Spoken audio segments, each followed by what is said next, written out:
As Kentucky State Police look further into grooming allegations, we are learning specific terms of a settlement between Shelby County Schools and a fired basketball coach accused of that sexual misconduct. We thank you for joining us at 11. I'm Jose Sosaya. KSP confirmed it started investigating former Collins head boys basketball coach Chris Gaither in January. Wave News reporter Julia Richardson joins us to explain what our newsroom received. It's a copy of a settlement, Julia, and it's an agreement between Gaither and SCPS. Yeah, Jose, the important thing to note here is that former coach Chris Gaither has agreed to keep the terms of the settlement confidential.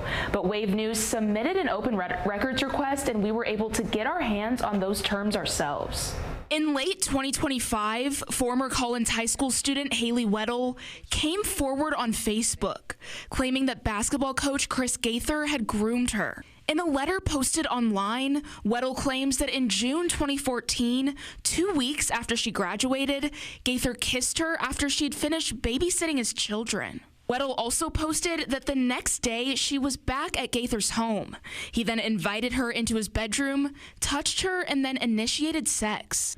This prompted other former students in the district to come forward with their own experiences with Shelby County Schools staff. In January, Shelby County Schools confirmed Gaither had been fired. While he appealed that decision, we've learned Gaither has settled with Shelby County Schools. Some of the terms of that settlement: Gaither has initiated his resignation effective June 30th, and the district will pay him his salary through that date. The district's insurance company will also pay Gaither $5,000, and he will not be allowed to apply for a position within the district in the future. While Gaither agreed to keep the terms of the settlement confidential, Kentucky lawmakers have taken strides to maintain transparency when it comes to agreements related to sexual misconduct involving a minor. State Senator Aaron Reed filed to add an emergency clause to HB 253, which states public schools cannot enter into a non-disclosure agreement when it comes to these types of cases. I reached out to Institutional Complicity Kentucky,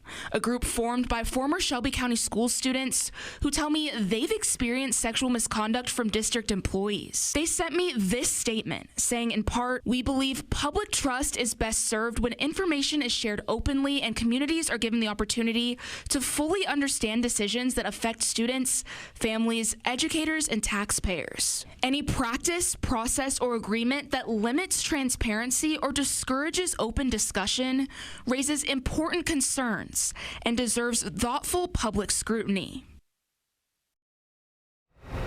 There are more terms in the settlement between Shelby County Schools and Gaither that I did not mention in the story, so if you'd like to read the full document, it will be linked in this story on wave3.com. Julie Richardson, Wave News.